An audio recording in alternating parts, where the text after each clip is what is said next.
मेरी मातृभाषा मराठी है, उसके अपने संस्कार भी है मुझ पर। लेकिन अब कई जहन में ये सवाल उठने लगा है कि क्या इस भीड़ के चलते मराठी संकट में है।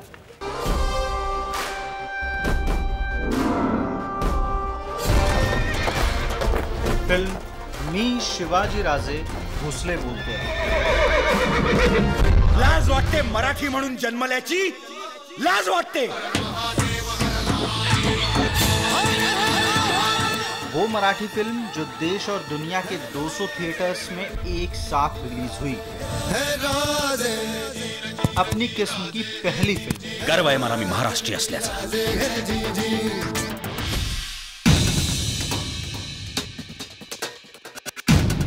दर्शक सिर्फ मराठी नहीं थे, शायद इसलिए 4.5 करोड़ की फिल्म ने 22 करोड़ कमाए।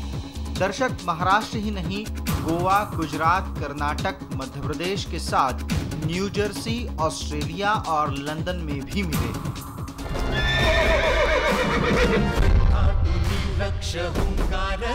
तोंड सांभाळून बोल। मराठी फिल्म अपने साथ बहुत कुछ ले गई। वो दर्शक भी मिले जिनके बारे में कभी सोचा नहीं था। जब हम पिक्चर बनाते तो भी गैर मराठी का कोई भी देखे यही सोच के पिक्चर बनाते। किसी को ऐसा नहीं कि ऑडियंस जो कि मुझे यही टाइप का ऑडियंस चाहिए। तो ऑब्वियसली जितने ज़्यादा लोग देखेंगे उतने ज़्यादा लोग उनको सराहेंगे अभी।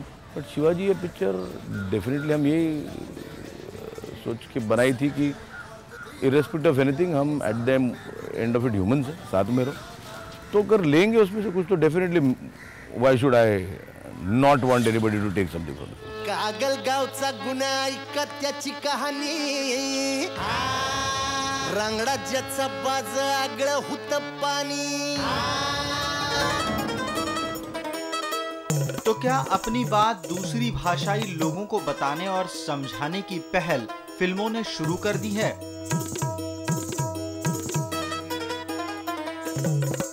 सबटाइटल दरअसल किस तरीके से मदद कर रहा है मराठी फिल्मों को गैर मराठी लोगों तक पहुंचने के लिए?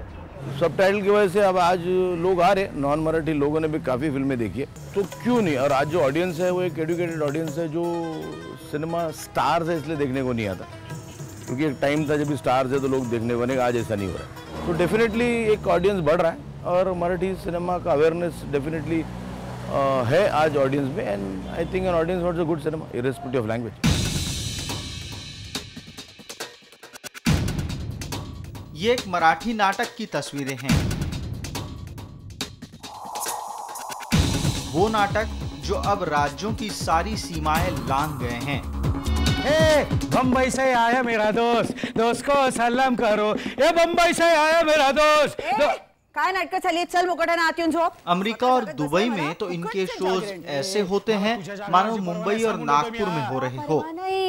पण सकाळी उठून बिल्डिंग मधली माणसं माझ्या तोंडाकडे बघतात तेव्हा मला एवढं मेल्यासारखं होतं। मराठी नाटकों को विदेश में ले जाने वाले थे सुधीर भट्ट और उनकी नाटक कंपनी सुयोग। नाटक विदेशों में गए, साथ भाषा भी ले गए और अपनी पहचान भी।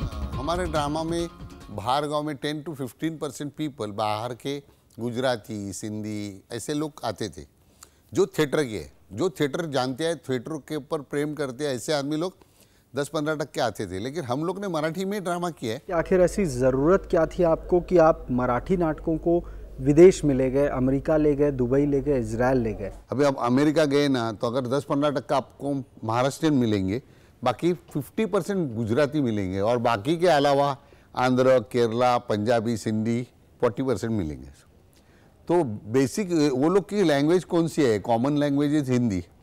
तो हिंदी के ड्रामा यानी परेश रावल और ये सब लोग बहुत जाते थे। गुजराती हर बरस में 7-8 ड्रामा जाता था वो टाइम में, अभी कम हो गया थोड़ा। तो इसलिए हमने जाना चालू किया और 98 से हम लोगों ने 4 ड्रामा का festival new Jersey, all over America और इजराइल, दुबई, मस्कत करना चालू किया। घर माझ्यासारखंच आहे, मग तक्रार चालणार नाही। पटत असेल तर टाका बोचक खाली, नाहीतर तशाच बाहेर चला। आपल्या और ये वो नाटक जो महाराष्ट्र की मिट्टी को पूरी दुनिया में ले गए।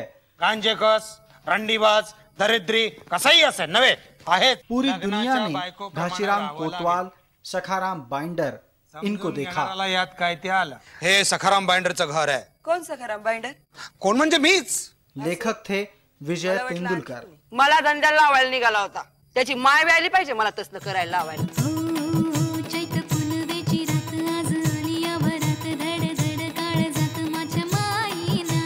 एक और मराठी फिल्म नटरंग, कला और तकनीक किसी हिंदी और अंग्रेजी फिल्म जैसी. हिंदी के गाने की तकनीक अब मराठी ने अपना ली है. दर्शक बढ़ा है.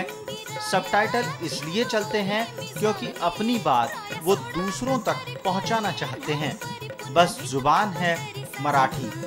यही मराठी पैसा खनखना रही है, ग्लोबल हो रही है. अच्छी फिल्म होती है, अच्छी कहानी होती है, वो भाषा से भी परे चले जाती है और नटरंग उसका बहुत बढ़िया उदाहरण था. और क्योंकि लोगों को कहानी पसंद आई, लोगों ने वो फिल्म देखी. और ना ही कि सिर्फ मराठी लोगों को वो पसंद आई, लेकिन ऐसे लोग जो मराठी नहीं जानते हैं वो उन्होंने भी जा के वो फिल्म देखी.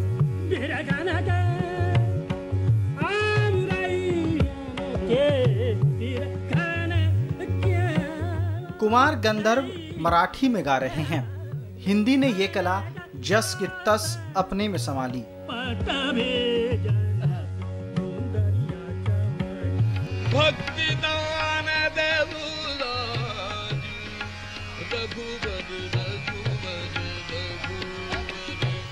भीमसेन जोशी जैसे बड़े कलाकारों ने अभंग को हिंदी में भी गाया और लोग जुड़ते चले गए.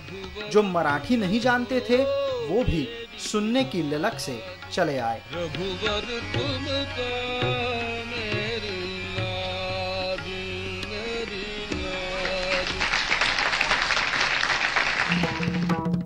तो क्या इन फिल्मकारों को भी डर लगता है कि मराठी नहीं बचेगी, या फिर ये भी मानते हैं कि दूसरी भाषा बोली से नाता तोड़कर ही बच पाएगी मराठी?